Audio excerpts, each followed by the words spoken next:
오늘 말씀은 누가복음 7장 11절로부터 23절까지 말씀입니다. 우리 함께 읽겠습니다. 그 후에 예수께서 나인이란 성으로 가실새 제자와 허다한 무리가 동행하더니 성문에 가까이 오실 때에 사람들이 한 죽은 자를 메고 나오니 이는 그 어미의 독자요 어미는 과부라. 그 성에 많은 사람도 그와 함께 나오거늘 주께서 과부를 보시고 불쌍히 여기사 울지 말라 하시고 가까이 오사 그 관에 손을 대시니 맨 자들이 서는지라. 예수께서 가라사대 청년아 내가 네게 말하노니 일어나라 하시매 죽었던 자가 일어앉고 말도 하거늘 예수께서 그를 어미에게 주신대 모든 사람이 두려워하며 하나님께 영광을 돌려 가로되 큰 선지자가 우리 가운데 일어나셨다 하고 또 하나님께서 자기 백성을 돌아보셨다 하더라. 예수께 대한 이 소문이 온 유대와 사방에 두루 퍼지니라. 요한의 제자들이 이 모든 일을 그에게 보고하니 요한이 그 제자들 중 둘을 불러 주께 보내어 가로되 오실 그이가 당신이오니이까 우리가 다른 일을 기다리오리이까 하라 하매 저희가 예수께 나아가 가로되 세례 요한이 우리를 보내어 당신께 말하기를 오실 그이가 당신이오니이까 우리가 다른 일을 기다리오리이까 하더이다 하니 마침 그 시에 예수께서 질병과 고통과 및 악귀 들린 자를 많이 고치시며 또 많은 소경을 보게 하신지라.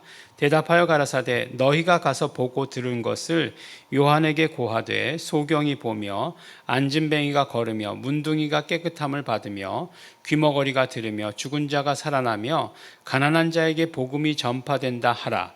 누구든지 나를 인하여 실족하지 아니하는 자는 복이 있도다 하시니라. 아멘.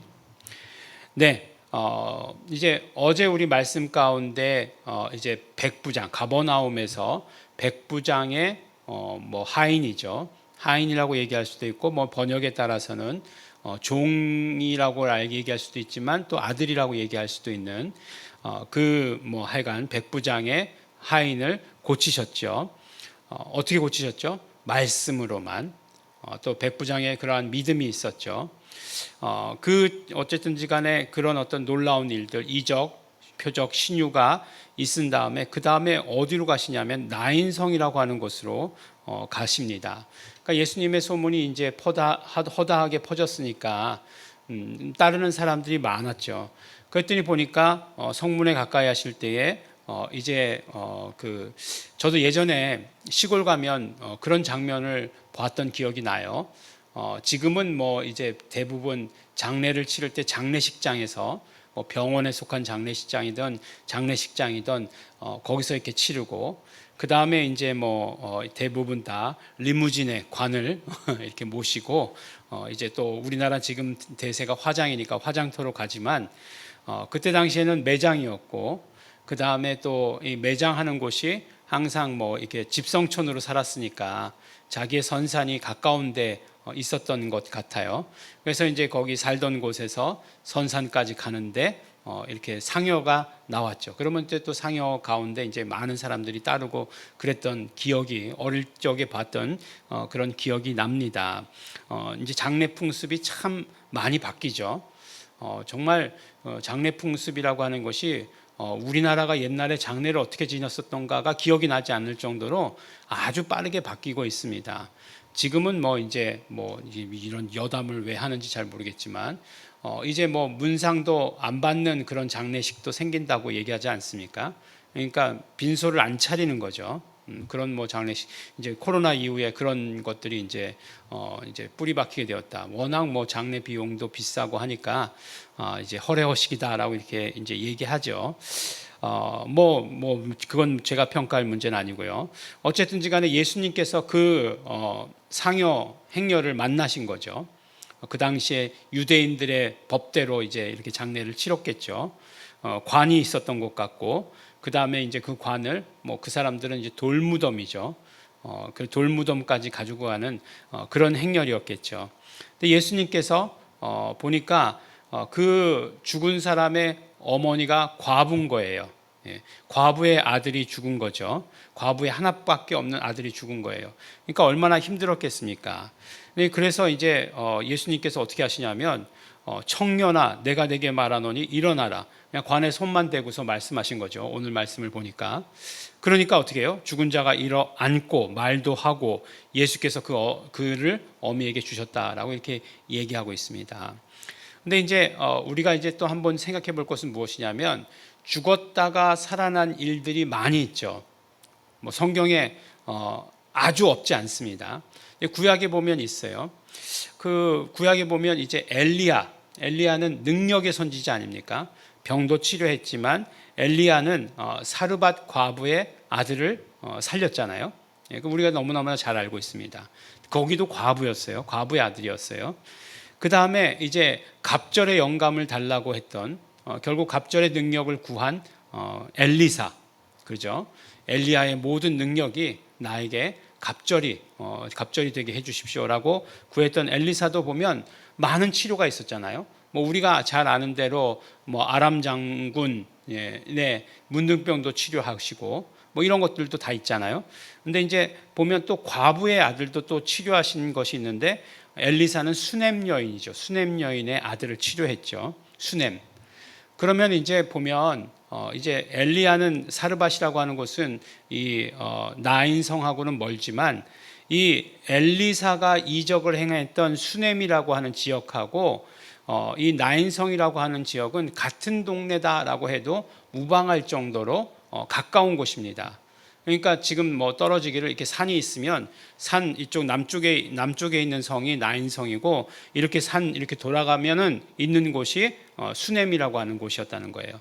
그러니까 뭐 이렇게 다 모든 것들을 뭐 풀밭 같은 거 이런 것들을 다 목축을 쳤겠으니까 다 공유하고 그랬다는 거죠. 그곳이었다는 것이에요. 그러면 사람들이 알았을까요? 몰랐을까요? 그 지역에 그런 일이 엘리사 선지자 때에 그런 일이 있었다는 것을 알았을까요? 몰랐을까요? 다 잘 알고 있었겠죠. 그러니까 뭐 어쨌든지 간에 자기 지역에서 내려오는 이야기는 잘 알고 있을 거 아니에요. 엘리사 선지자가 뭐 딴 데 가서 이적을 행한 것은 기억하지 못한다 할지라도 그런 일이 똑같은 그런 일이 예수님께로부터 이루어진 거죠. 그래서 이들이 그 얘기하는 게 뭡니까? 하나님께 영광을 돌려 가로되 큰 선지자가 우리 가운데 일어나셨다라고 이렇게 고백하는 거죠. 엘리사를 기억한 거예요. 그리고 하나님께서 자기 백성을 돌아보셨다. 그렇죠. 이렇게 정말 그 과부를 위로하시고 또 이렇게 어떤 그 이적, 치료의 이적을 정말 죽은 자를 살리신 이적이잖아요. 그런 이적을 행하신 것은 하나님만이 하실 수 있는 일이기 때문에 하나님께서 큰 선지자를 보내셔서 이 일을 허락하셨다라고 이렇게 이야기하는 거죠. 그래서 그들에게 있어서 예수님의 모습은 어떤 면으로 보면 우리가 원하던 원하지 않던 능력의 선지자의 그런 모습이었을 것이다. 큰 선지자의 모습이었을 것이다. 지금까지 알지 못하던 그런 모습이었을 것이다 라고 이렇게 생각이 듭니다. 그런데 이제 그런데 뭐라고 얘기하냐면 요한의 제자들이 이 일을 요한에게 다 보고하죠. 그러면서 뭐라고 얘기하냐면 그 요한이 이제 제자들 둘을 불러가지고 예수님께 가서 질문하고 와라. 오실 그이가 당신입니까? 라고 네가 물어봐라. 니네들이 가서 그렇게 이제 가서 물어보게 되죠. 아니면 우리가 딴 사람을 기다려야 됩니까? 이렇게 질문을 하게 되는 거죠. 이 예수님께서 뭐라고 말씀하시냐면 세례 요한이 우리를 보내어 이렇게 얘기했다니 하니까 예수께서 질병과 고통과 및 악귀 들린 자를 많이 고치시며 또 많은 소경을 보게 하시고 뭐라고 대답하셨냐면 너희가 가서 보고 들은 것을 요한에게 고하되 소경이 보며 안진뱅이가 걸으며 문둥이가 깨끗함을 받으며 귀머거리가 들으며 죽은 자가 살아나며 가난한 자에게 복음이 전파된다 하라 라고 이렇게 말씀하십니다. 그러니까 보고 들은 바를 그대로 가서 전하면 돼 라고 말씀하신 것인데 이게 또 무슨 의미냐 하는 거죠. 이게 이제 이사야 선지자가 말씀하신 것이잖아요. 이미 말씀하신 것인데 무엇을 말씀하셨습니까?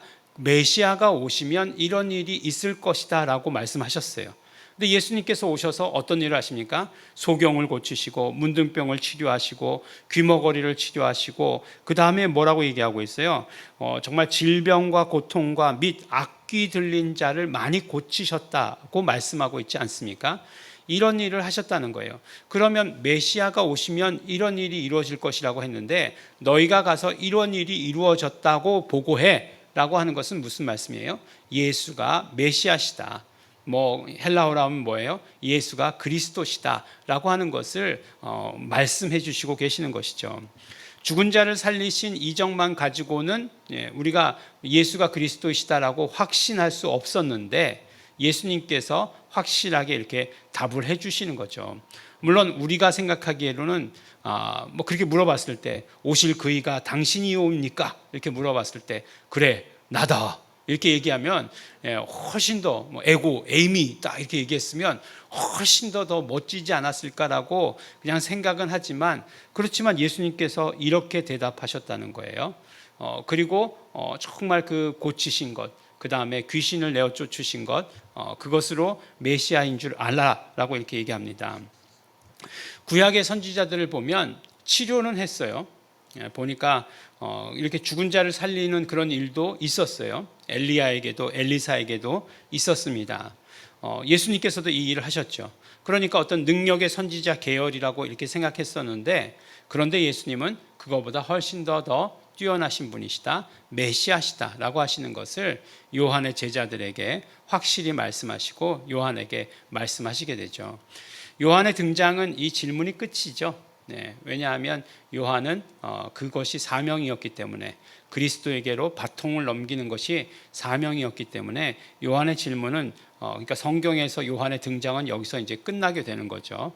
물론 그 뒤에 설명은 더 있어요. 설명은 더 있지만 이 사건으로 요한의 등장은 이제 여기서 끝나게 되는 거죠. 그렇습니다. 예수가 그리스도이심을 누가 증거하시느냐?